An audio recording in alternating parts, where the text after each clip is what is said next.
있었습니다. 예수님이 가시는 곳마다 딱딱 환자들을 긁어서 예수님 앞에 끌어다 뒀습니다. 그러면 예수님은 그것에 대해서 따지지도 묻지도 않고 그들을 다 일일이 치유해 주시고 기적을 행하십니다.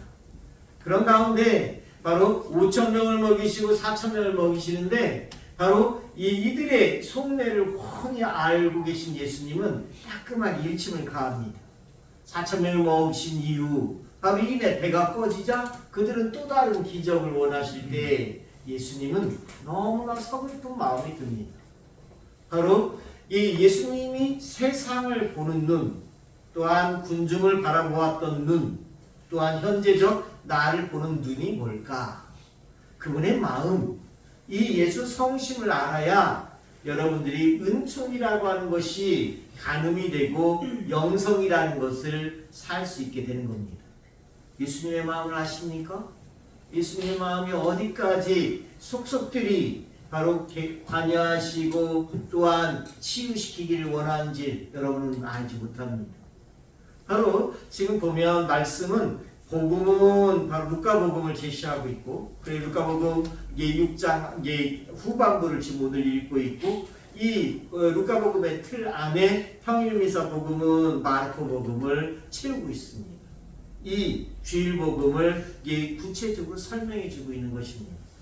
그런 가운데 예수 성심이 바로 명확하게 도드라지게 드러나고 있는데 그것을 우리는 말씀 안에서 잘 이해하지 못한다. 예수님의 마음, 이것을 마르코복음은 명확하게 강조하여 표현합니다.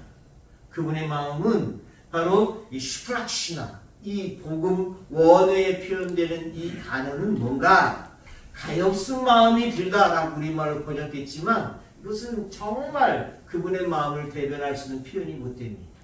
우리도 지나가는 고양이 봐도 이 가엾은 마음이 들 정도는 있지 않습니까? 그런 같은 동격의 동일화된 표현이 아니다. 이 우리말로 없는 슈프락시나는 뭐냐면 바로 인간 심연의 밑바닥에서부터 끌어오르는 이 창자가 끊어지듯 애달고 아픈 이 측은한 마음, 이것을 슈프락시나라고 표현합니다. 나 때문에 창자가 끊어지듯 아픈 마음을 드러내는 것입니다. 그렇습니까? 이 예수님의 이 마음은 이 정도는 아셔야지. 그래야 내가 믿는 신앙이 끝발이 뭔지를 또 알지. 그냥 이 내 마음, 난 예수님이 나를 보는지 몰라. 그분 눈에 내가 있는지도 몰라. 이런 막연한 신앙은 바로 우리의 믿음을 참으로 천박하게 바꿔놓을 수도 있습니다. 예수 성신, 그분의 이 슈프락시나는 더 발전돼서 무엇이라고 표현하는가? 이 창조된 피조물, 사람을 보고서 너무나 마음이 아픈 그분은 바로 지금 가난한 이들아 행복하다, 지금 울고 있는 이들아 행복하다, 하느님 나라가 그들의 것이다. 예수님은 당신의 성심의 핵심을 다 주고자 표현하는 것입니다. 나 예수가 접한 성부 하느님 편에서 느낀 하느님 나라, 그 상태적인 그야말로 그 삼삼하고도 말로 표현할 수 없는 그 각고함, 그것을 바로 참된 행복이라고 하는 표현으로 해석했지만 이 표현은 마카로스라고 하는 원어를 씁니다. 마카로스, 하느님 나라의 이 성부 하느님과 산책할 때의 그 마음, 그분과 함께 식사할 때의 그 마음, 그분을 직접 쳐다볼 때의 그 마음, 이 마음을 바로 위로로 주는 겁니다. 지금 우는 이들아 행복하다. 나 예수를 통하여 이 마카로스를 접할 것이다. 이런 선언입니다. 양상이 다르죠? 이렇게 말씀을 봐야만 제대로 이 신앙을 살 수 있죠. 여러분들이 생각하는 행복, 이 흰 건 종이고 검은 건 글씨인데 바로 참된 행복, 믿지 않는 이들도 길 가다가 지갑주 쓰는 행복이라고 얘기하고, 또한 자식새끼 승진하는 행복이라고 하는데, 그럼 믿는 이들과 믿지 않는 이들과 행복은 차이가 없는 건가? 근본적으로 차이가 있는 겁니다. 아버지 하느님을 눈으로 직접 볼 수 있고 영원히 살 수 있도록 이것을 보장시킵니다. 좀 어깨에 힘이 들어가십니까? 네. 이걸 갖고 있어야 여러분이 신자라고 하지. 이 신자도 아닌 것이 배신자도 아닌 것이, 그죠? 요 아리까리함을 넘어서라.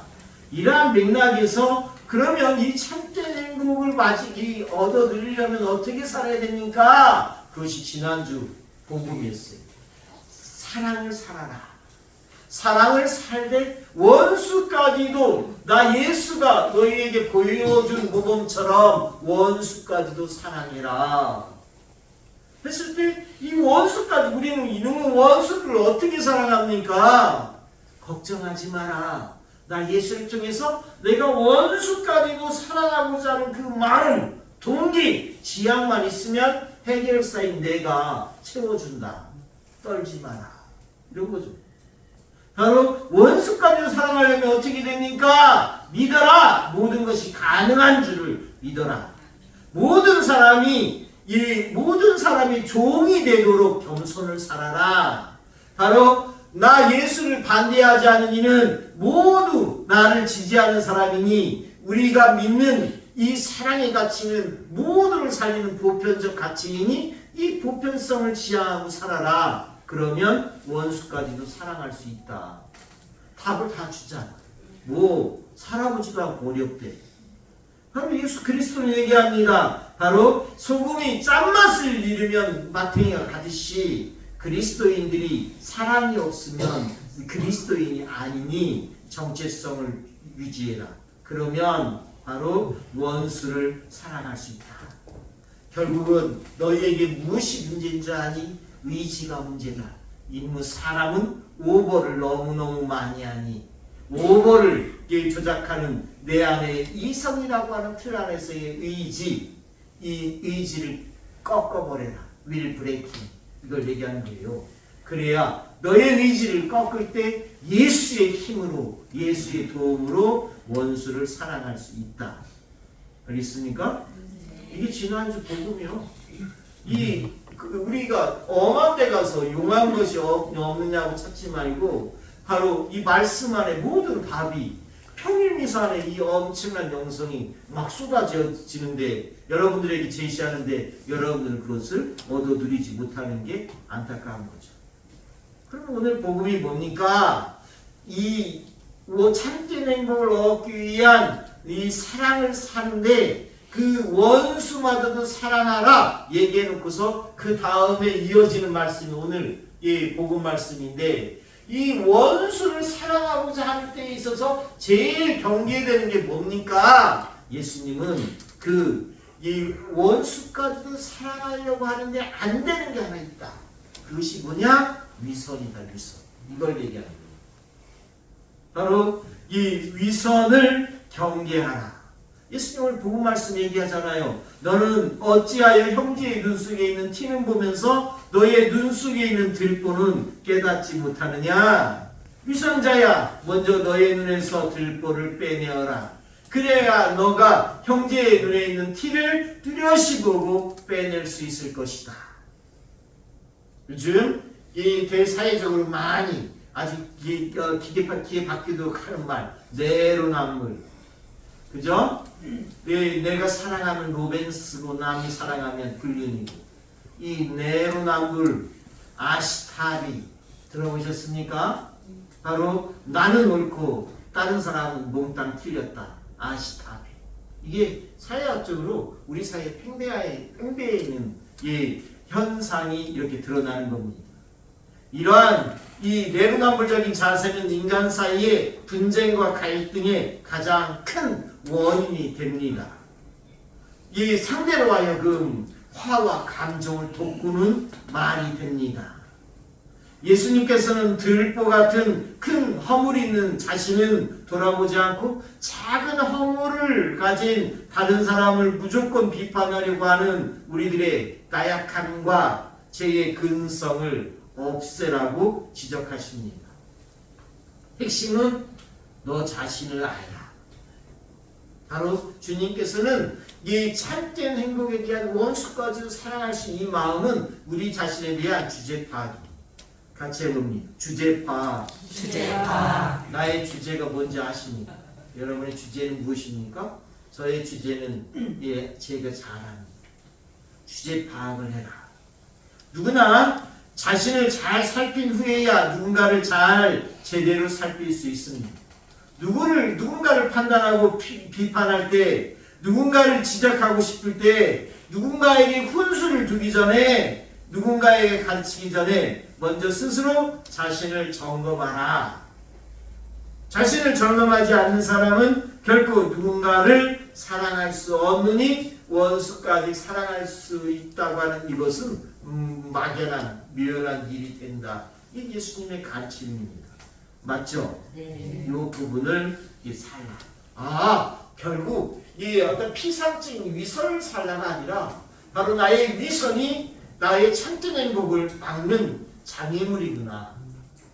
바로 이 예수 성심을 헤아릴 수 없는 장애물이 위선이구나. 이걸 이렇게 이해해야 될 것 같습니다. 결국 나 위의 사람은 내가 주제 파악이 된 상태로 다른 사람은 봄바람처럼 대할 줄 아는 우리가 되어야 돼요. 요즘 봄입니다. 바람도 항상 따뜻한 바람이 느껴집니다. 그죠? 다른 사람은 봄바람처럼 대하고 다른 사람에게는 내가 모르는 사정이 있겠지. 그죠? 그러면서 내 자신은 가을 서리처럼 대하라는 말이 있습니다. 내 자신에 대해서 엄격하기를 우리 주님께서는 원한다. 그러면 이 위선적인 과정을 걷어내는 과정이 힘들겠지만 열매를 맺는다. 예수님이 원하는 열매는 이 기형적이고 어떠한 유전자 조작해서 나오는 열매가 아닙니다. 그냥 콩 심은데 콩 나는 열매를 말합니다. 오늘 복음에 얘기하지 않습니까? 좋은 나무는 나쁜 열매를 맺지 않습니다. 나쁜 나무는 좋은 열매를 맺지 않습니다. 나무는 모두 그 열매를 보면 압니다. 가시나무에서 무화과 열매를 따지 못하고 가시덤불에서 포도를 거두어들이지 못합니다. 명쾌하죠? 이 정도 못 알아듣는 사람 없죠? 그러면 살면 되지 않습니까? 열매가 관건이구나. 그러면 열매를 맺도록 예수님은 강조했던 마지막 표현이 있습니다. 같이 합니다. 마음에서 넘치는 것을 입으로 말하는 법이다. 입으로 말하는 법이다. 이 내 마음에서 넘치는 것이 입으로 삐져나와서 위선이 되고 또한 이중적인 것이 되는 것입니다. 흔히 이 부분을 경계하자. 예수님, 바로 우리는 우리네 생각은 우리네 말이 된다는 것. 우리네 말은 우리네 행동이 된다는 것을. 우리네 행동은 우리네 습관이 된다는 것을. 우리의 습관은 우리네 가치가 됩니다. 우리네 가치는 우리네 운명이 됩니다. 이 고리를 생각하면 나의 말 한마디가 얼마만큼 무서운지를 숙고해야 될 것 같습니다. 그죠? 여기에서 우리의 습관은 우리의 가치가 됩니다. 우리의 가치는 우리의 운명이 됩니다. 여러분들은 지금 홍주 순교 성지에 있습니다. 바로 이 성지를 우리가 순례를 할 때 이 성지가 한국 천주교회사에서 어떤 맥락을 갖는지를 그 맥을 알아야만 이 순교자들에 대한 공로가 그대로 나에게 전달이 되죠. 그냥 얼떨결에 따라와서 그렇디야 어떤 인간적인 감흥과 드라마적인 차원을 넘어서라. 바로 이것은 하나님의 섭리고 이들의 놀라운 가치가 현재의 나를 여러분을 만든 겁니다. 여러분들이 뜬금없이 하루아침에 남녀가 평등한 세상이 된 줄 아십니까? 양반과 상놈이 없는 계급이 타파된 세상이 그냥 뜬금없이 주어졌습니까? 이 땅에서 인간이 존엄하다고 이야기하는 이 공통적인 가치가 언제 실현됐습니까? 이 놀라운 가치들이 말이, 습관이 이것들이 모여져서 우리의 운명의 현실이 됐다고 하는 사실을 우리는 자긍심을 가져야 됩니다. 5.18 광주를 넘어서서 바로 우리네 신앙의 선조들의 죽음이 이것을 가능했다고 하는 것에 대해서 왜 자손들에게 가르치지 못하고 세상 사람들에게 알리지 못하십니까? 장한 우리 순교자들의 죽음의 덕분이라고 이야기할 수 있어야 되지 않습니까? 그죠? 이 부분을 이야기하지 못하는 것에 대해서 이 홍주 순교 성지에 대해서 맥락적으로 얘기를 해주자면 1784년 이순 베드로가 처음으로 중국 북경에서 세례를 받고 돌아와서 그의 스승격인 이벽 세례자 요한과 거철신 암브로시에게 세례를 줍니다. 이 세례를 주고 양반인들이 강학회를 만들어서 이 천주교 교리를 연구합니다. 천지남에서 이벽 세례자 요한의 집 서울 수표교 근처에서 바로 연구를 하다가 보니까 이 마테오 리치 신부님의 천주시라고 하는 교리책 안에 제일 중요한 것이 다름이 아닌 미사다.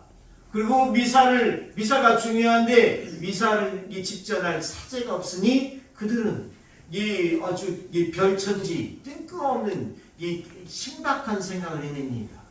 이번 주는 자네가 신부님 하시게, 다음 주는 자네일세, 이렇게 신박한 생각을 떠올립니다.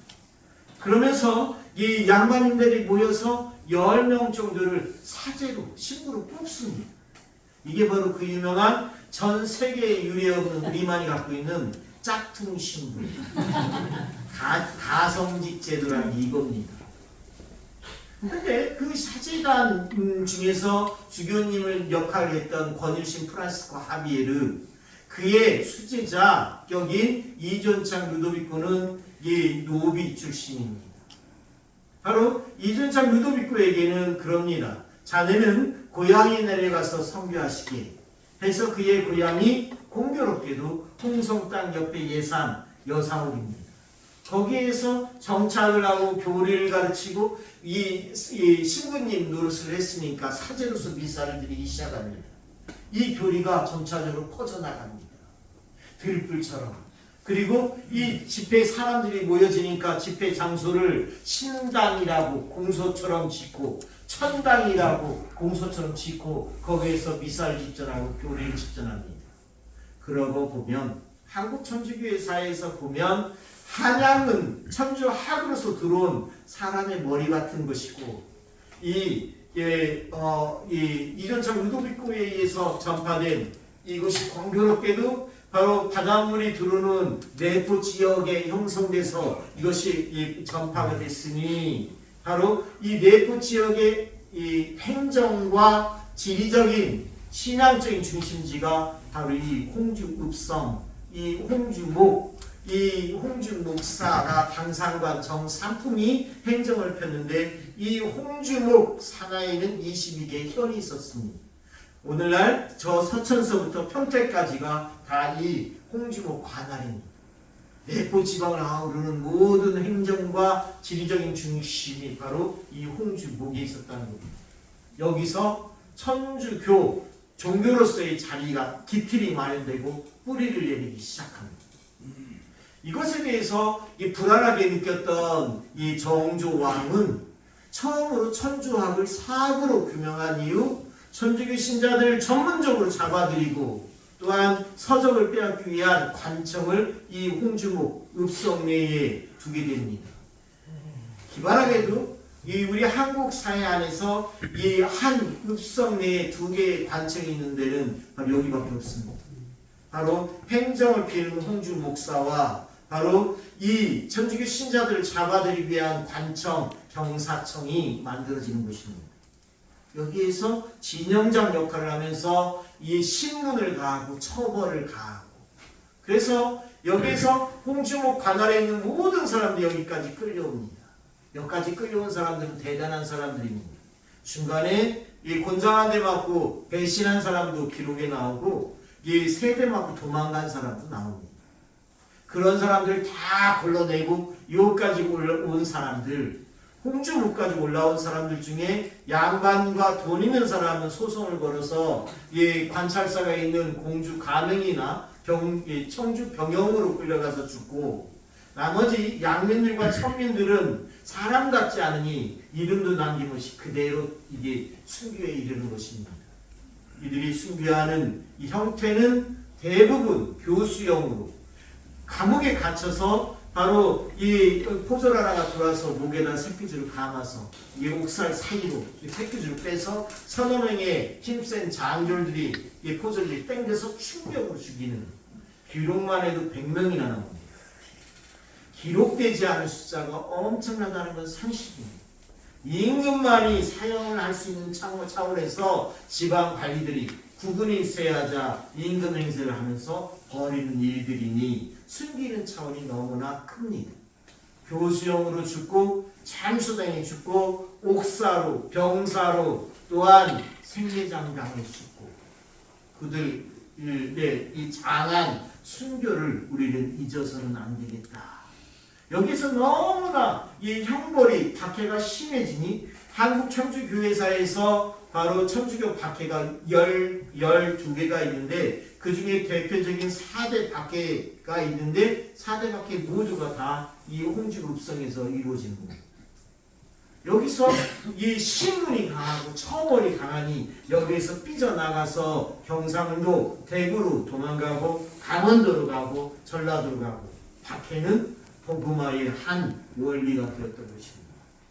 그래서 103의 순교선이든 114의 복작금이든 이 하느님의 종 133이든 다 명단을 보십시오. 이 홍주 출신의 사람들이 바로 40%를 넘습니다. 이곳에서 삐져나간 이곳은 사람으로 치면 허리와 같다. 척추와 같다. 여기서 천주교가 삐져나가는 겁니다. 알겠습니까? 네. 여기에서 오늘 우리가 묵상해야 될 것은 바로 이 위선입니다. 바로 위선을 경계하라. 우리의 선신앙 선조들이 다 믿음이 전부 다 강하고 굳셌는가? 그렇지 않습니다. 그걸 오늘 여러분들이 이야기하고 싶습니다. 장한 순교자들의 명령은 미사후에 순례하면서 여러분들의 리플렉트를 활용해도 충분합니다. 오늘은 위선을 경계하라 하셨으니 우리 믿음 안에는 이러한 이 나쁜 원죄와 같은 싹이 있다는 것 인정하면서 합시다. 배교자 김순성 요한을 소개하고 싶습니다. 우리 한국 천주교회사에서 김순성 요한 처음 들어보죠? 이 김순성 요한이라는 이 인물은 성서에서 배반자 이스가리옷 유다와 같은 사람입니다. 참으로 악한 사람입니다. 김순성은 한때 천주교를 믿는다는 이유로 가문에서 쫓겨나 고통을 당했고 그 어려움 속에서도 신자들처럼 열심한 신자로 인정을 받은 적도 있습니다. 우리와 똑같습니다. 어디에 색깔이 다른 것도 아닌 나의 모습 안에 이런 것이 있다. 김순성 요한은 항상 교우들이 모이는 곳에 참석해서 성서를 대표적으로 읽고 기도하는 등 모범적인 신앙생활을 하는지 하면서 어느 순간 자신도 모르게 배신자로 돌변했습니다. 왜 그럴까? 돈 때문에, 명예 때문에. 1839년 기해박해 때 자신을 돌보아주었던 앵베르 주교님과 모방 신부님, 샤스탕 신부님을 직접 관아에 밀고 했던 사람. 한국교회의 평신도 지도자였던 정화상 바오로, 조신철 가를로, 유진일 아우스트잉을 줄줄이 엮어서 고발했던 사람. 교우들의 동정을 염탐하고 밀고 했던 파렴치한 사람 김순성 요한. 이 위선이라는 것이 특별한 게 아니구나. 내 안에도 그런 것이 있을 수 있구나. 이걸 주제파로 받아들이면 좋습니다. 바로 김순성 요한은 앵베르 주교님을 체포하는 데 세운 공로로 5위자, 오늘날로 치면 차관급입니다. 바로 종이품의 벼슬로 5명의 군사를 항상 거느리고 다닐 수 있는 장수의 관직을 얻었습니다. 참으로 명예롭다고 생각했겠죠. 그런데 그는 그 다음에 이 제역 구도제인으로 몰려서 전남 신지도로 유배를 갑니다. 1862년에 영모에 관련되어서 그는 7월 18일 대역 구도한 제인으로 참수당에 죽습니다. 우리의 삶 별거 아닙니다. 내가 나다울 때가 언제인지를 잘 성찰하십시오. 그리스도교 신자들은 주님이 나의 전부인 줄 받아들이려 할 때 나다운 것입니다. 이 자랑스럽고 이 정말 존엄한 우리의 신앙을 잘 간직하고 살아주십시오. 왜? 무엇 때문에 어렵다고 이야기하십니까? 어렵지 않습니다. 우리의 바로 그리스도까지 모범으로 이제 살기에 너무 멀기에 바로 가까운 우리의 장한 이 순교 복자와 2,000명의 이 순교자들도 이 홍주 읍성에서 순교하셨습니다. 바로 오늘 이분들을 담아가시고 이분들의 삶을 문신처럼 떠나십시오. 그리고 살아내십시오. 바로 은총은 여기에 달려있는 것이랍니다. 바로 이 근사한 성지가 이렇게 역사가 깊은데 왜 성지가 이 모양입니까? 저도 그렇습니다. 저도 여기 3년 차 됐습니다. 그래서 이제 홍주읍성 보건화 사업 안에서 저희가 있었던 4층 건물 1층 바로 20평 되는 그거에서 바로 이 월세로 이사를 드리고 있었습니다. 이 중에 여러분들 오신 분들 있죠? 근데 이 홍주읍성 보건화 사업 하는 과정에서 그 건물도 이제 바로 홍성군에서 매입했고 작년에 9월에 부셔졌습니다. 그런 과정에서 이 천주교 성당도 읍성 밖으로 나가는 것입니다. 나갈 수는 없는 것입니다. 그래서 어렵게 이 사람들이 얘기했습니다. 시민이 아무리 버티려고 해도 이곳에 땅 한 평도 없는데 가능하겠냐. 그래서 이 우격다짐으로 이 땅을 마련했고 바로 리모델링해서 작년 6월부터 미사를 복원하게 됐습니다. 이제 시작인 것입니다. 완성이 아닙니다. 했을 때 기도해 주십시오. 그리고 또한 이 장한 성지를 우리 장한 순교자들을 알릴 수 있는 여러분이 되어야 할 것입니다. 아멘. 아멘.